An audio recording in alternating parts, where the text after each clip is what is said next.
Hello, this is Dr. Hanaa Assil, and this is a lesson on International IAS Edexcel Chemistry.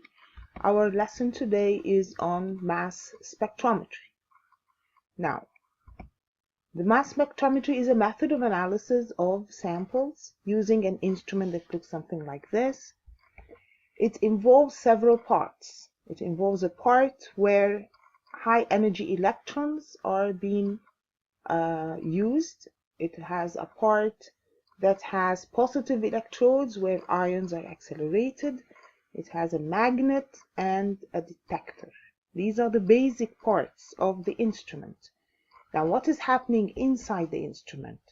What happens is we inject the sample into the instrument, and using a heater, the sample is vaporized.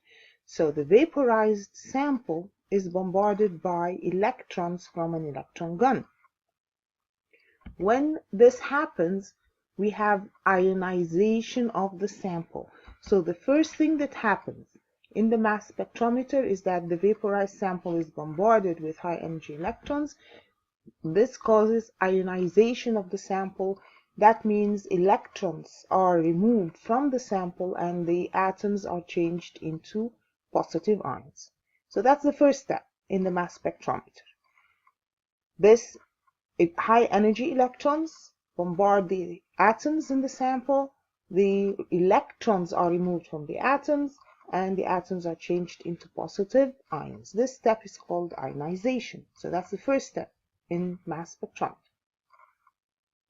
Next, the positive ions go through an electric field.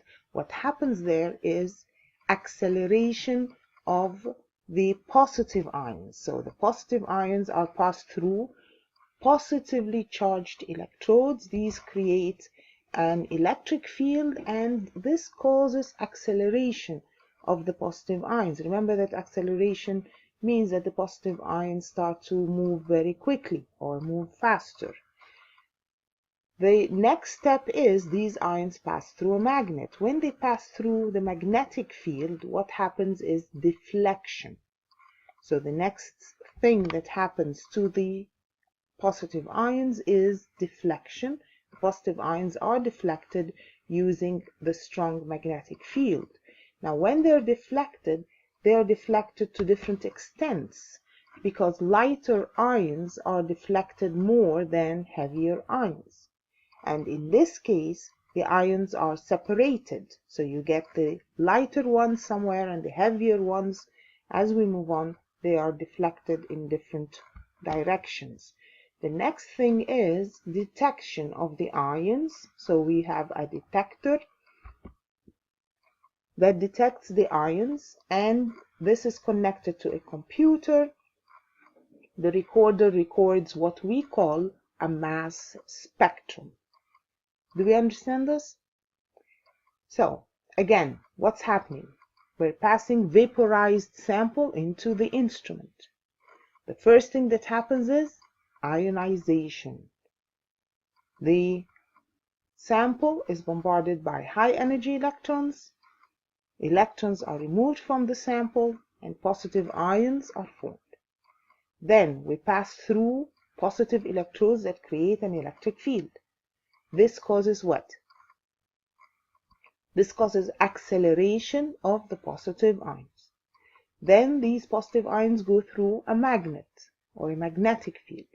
This causes deflection. And in this case, the ions are separated. Lighter ones are deflected more than the heavier ones. They then hit a detector connected to a computer, and I end up with a mass spectrum. The mass spectrum or the mass spectrometer is used in our syllabus to determine one of two things. Either I'm using it to analyze a compound. In that case, I'm trying to get the molecular mass of the compound and the mass of its fragments. And this is used to determine the structure of this compound or to confirm the structure of a compound. And we'll explain this in detail. Or I could be using this mass spectrum to analyze an element. And in that case, I'm trying to get the mass of its isotopes and the relative abundance of each isotope. So let us discuss this in detail. A mass spectrometer will give you a spectrum that looks something like this. So in this case, we're analyzing a compound. In this case, we're analyzing pentane. Pentane is, if you remember from previous years, pentane is an alkane. It is made up of 5 carbons and how many hydrogens? 12 hydrogens. So this is a spectrum that we get for pentane. And what we're trying to do is, from the spectrum, we can confirm the structure of pentane if I'm not sure if my substance is pentane or not. Or I can try to find the fragments that are being formed when this compound is analyzed. What does this spectrum show me? First of all, it's a sort of graph showing relative abundance of the different parts versus their m over E or m over Z. M is the mass, or what we call the molecular mass of the atom, and the E or the Z is the charge. So usually all the ions, or almost all of the ions, have a positive charge of 1. That means my E or my Z is 1, and that means that actually the m over E is usually the molecular mass of these fragments. So looking at this spectrum, where is the peak that is highest m over E? The peak that is highest m over E is the one that looks at 72. So what is this due to? This is due to the whole molecule being ionized as a whole. If I look at CH3, CH2, CH2, CH2, CH3 plus, and I calculate its molecular mass, you do remember how to calculate molecular mass, right? Carbon is 12 from the periodic table. Hydrogen is 1. I have 5 carbons and 12 hydrogens. Add them all together. 12 times 5 plus 1 times, what did we say? 12. That is a total of 72. The molecular mass is 72. The highest peak of m over E is 72. That means that this highest peak is the peak showing the molecular mass of the molecule. So always looking at the spectrum, you look at the peak with the highest m over E. That is the peak showing the molecular mass of that compound, and we call it the parent ion. But what about all of the other peaks? The other peaks are due to fragments. Fragments means as the sample is passing through the instrument, it is breaking up into parts. Now, which parts could we have from pentane?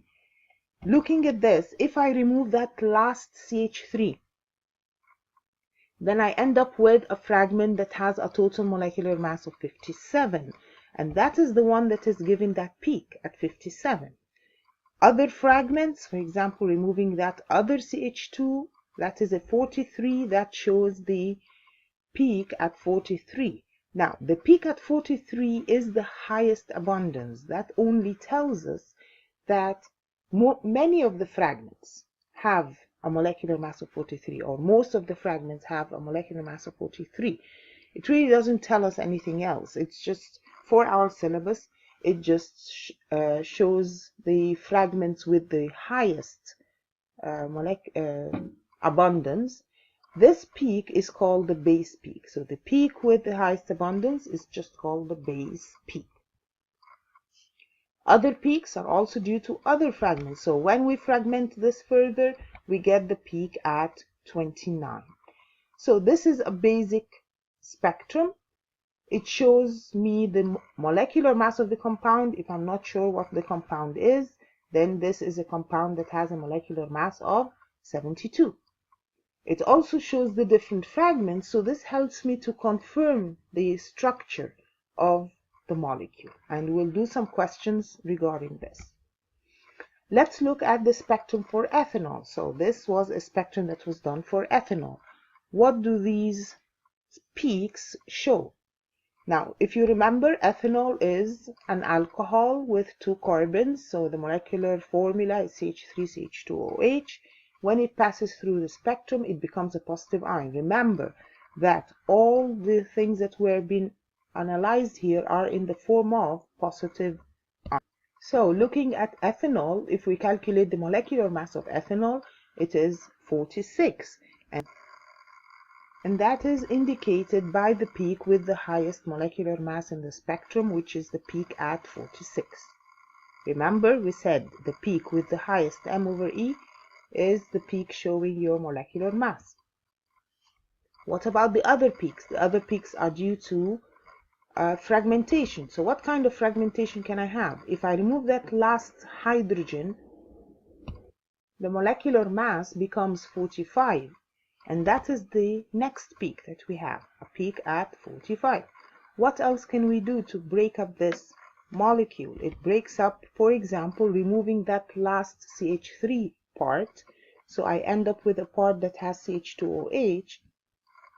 The molecular mass of that is 31, and we find that that is my base peak. Remember, the peak with the highest relative abundance is called the base peak. Okay, what else we have? If we have just removing that last OH from the molecule, I end up with a fragment that has a mass of 29. Yes, I have a peak at 29.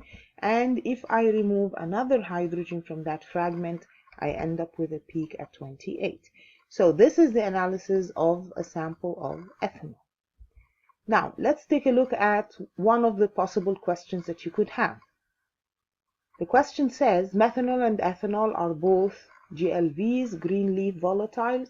If you don't know what green leaf volatiles are, that doesn't make any difference. So when you're trying to answer some of these questions, if you're not sure of the meaning of something, that's okay, just move on. And he says there are a number of fragment peaks which appear in the mass spectra of both compounds, but somewhat surprisingly, the OH plus peak at m/e equals 17 is not one of them. So that just means that in the spectrum, they don't have a peak at m/e 17.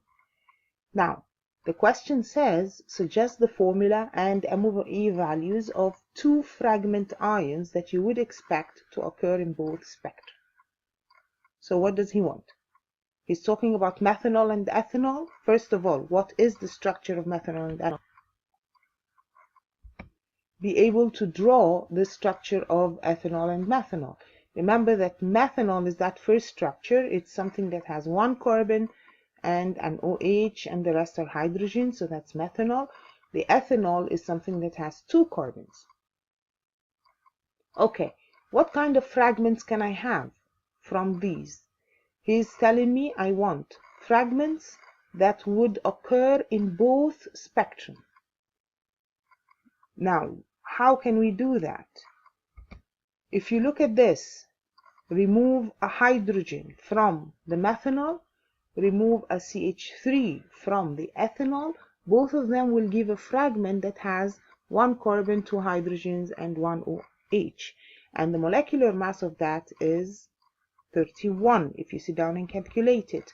So this is one possible fragment ion that would be present in both spectra.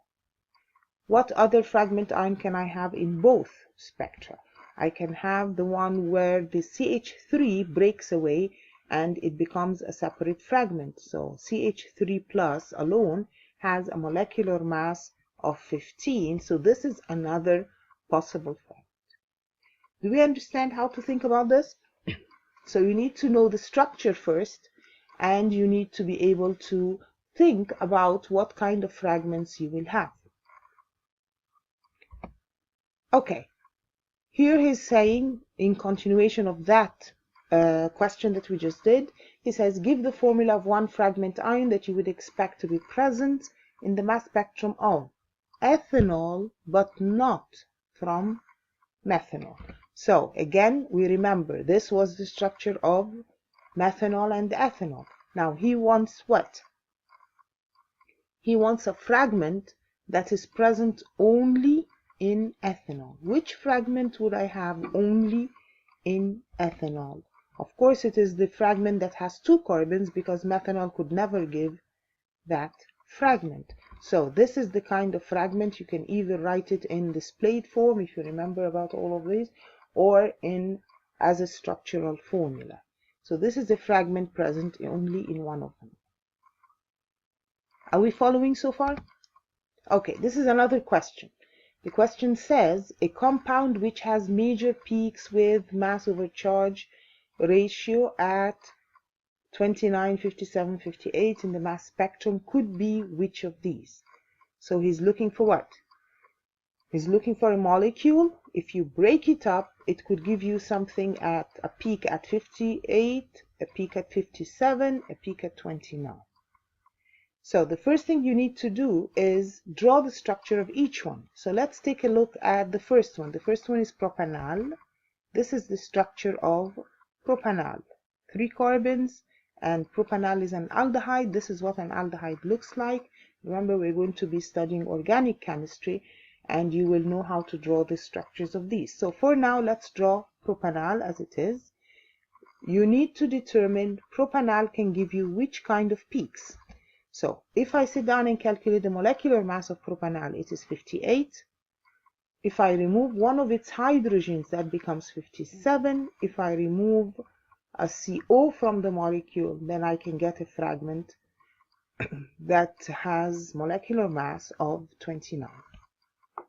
So looking at this, we find that A is probably our answer, because it can give parts that have a mass of 58, 57 and 29, which is what he's looking for in the question. Let's check the other ones just to make sure that this is correct. So what about propanone? You should remember propanone is a ketone. Again, we'll learn this in organic chemistry if you're not sure what this is, but propanone is a ketone, and this is the structure of a ketone. What is the possible peaks that we could have? Propanone has a mass of 58. If I remove one hydrogen, it gives 57. So far, okay. So these are the 2 fragments that he's looking for. But if you think about the fragmentation, there is no peak at 29. So this is not my answer. If I look at propane 1-ol is drawn like this. 3 carbons with an OH, and H's are around. So the molecular mass of that is 60. Again, if you look at the different fragments that it could form, it can give, there is no way that it will give 58. We have 60, we have 59, but we cannot get 58, so that is not my answer. Also, propane 2-ol, this is how the structure of propane 2-ol is drawn. And looking at the different fragments, it cannot give the required peaks in the spectrum. So my answer in this case is A. Do we understand how we got that? Okay.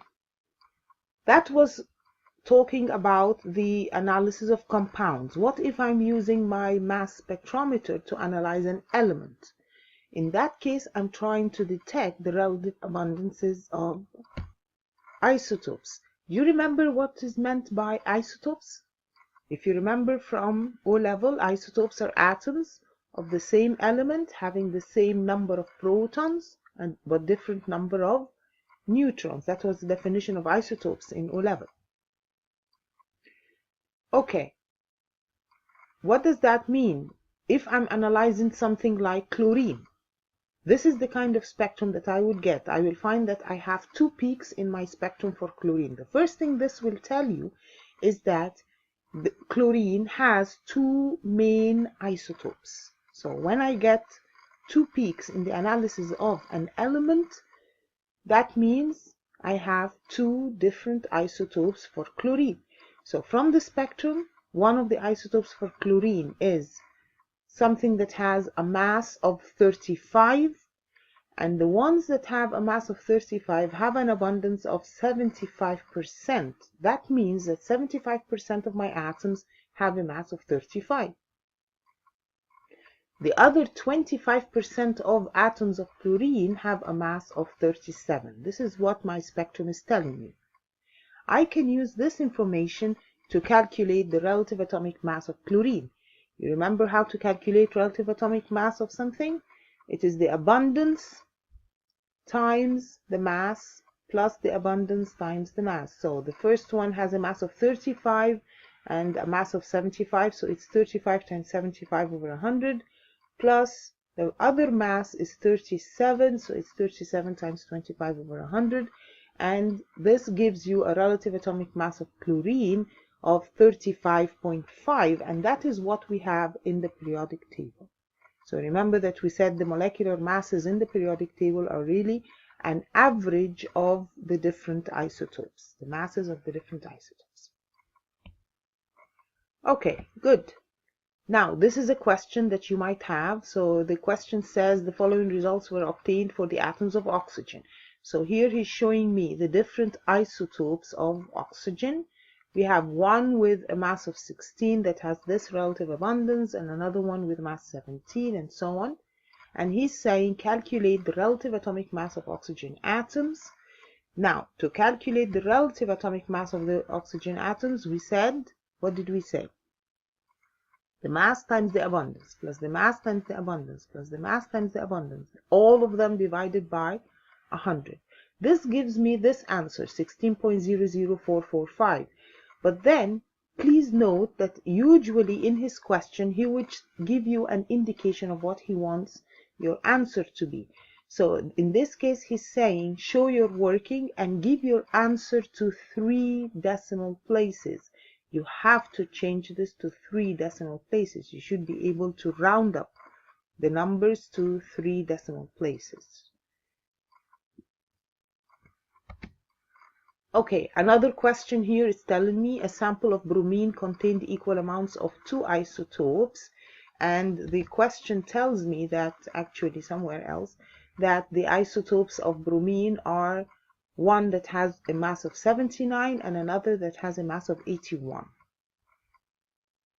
And he's saying complete the mass spectrum to show the peaks you would expect for a Br2 sample, Br2 plus sample.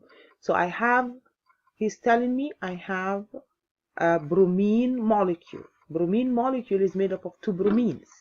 Now, if I have 2 types of isotopes, that means that I have different choices.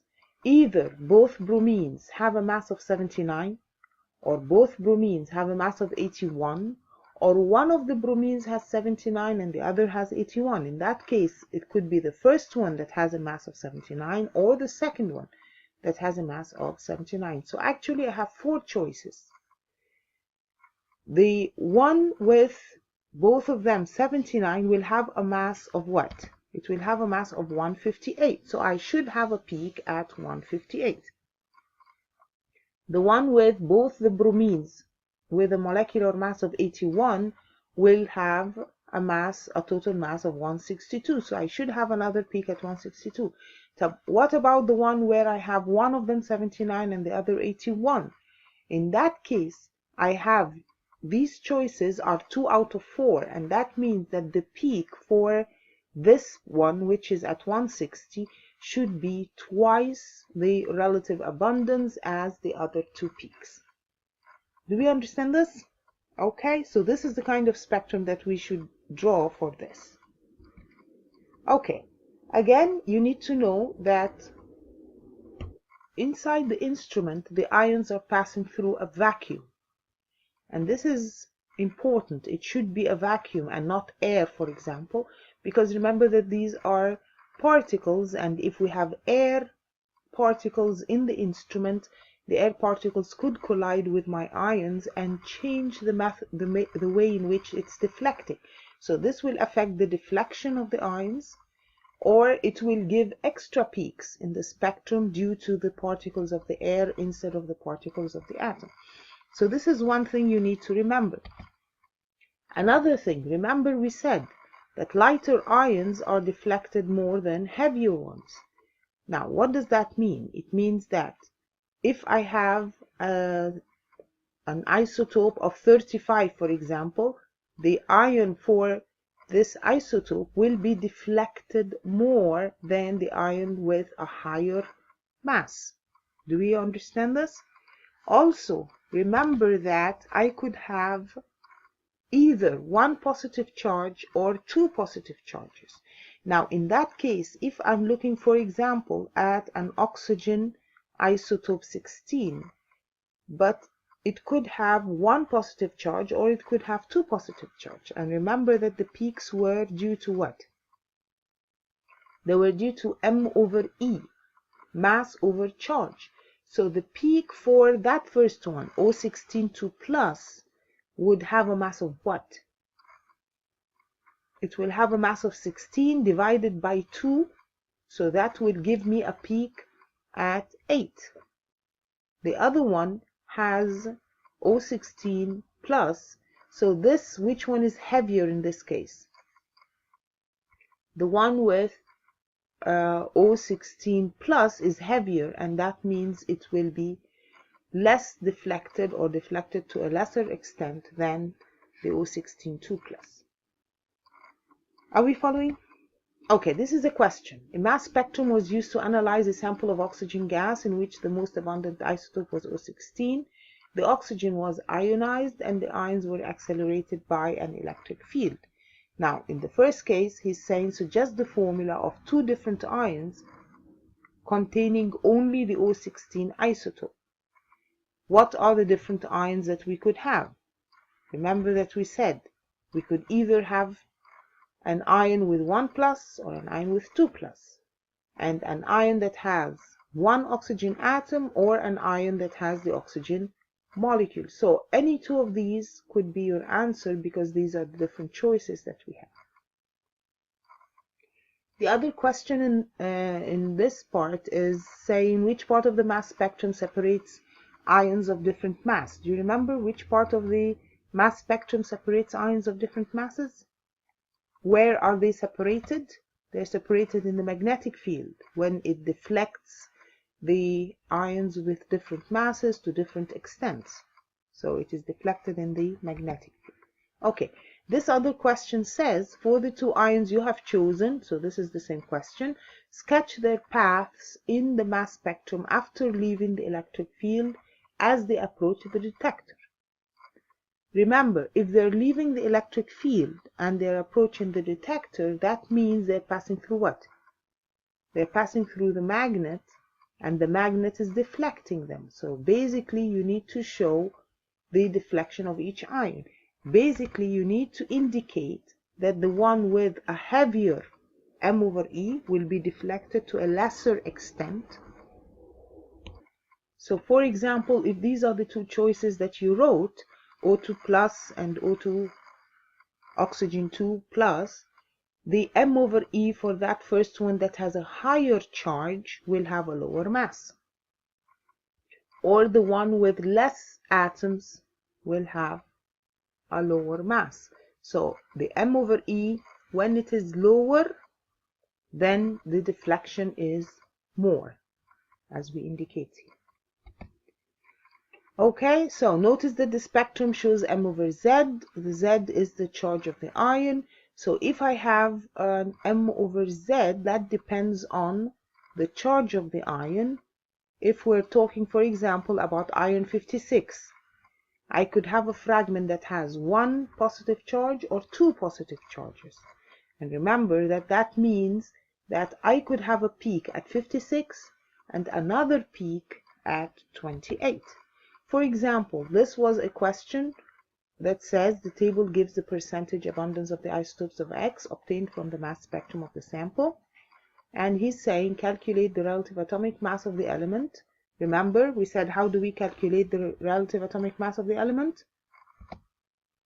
The abundance, the molecular mass times the abundance plus the molecular mass times the abundance and so on.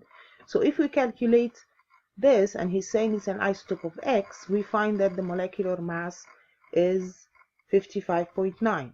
Again, when you write the answer, please check in the question whether he needs a specific form of the answer.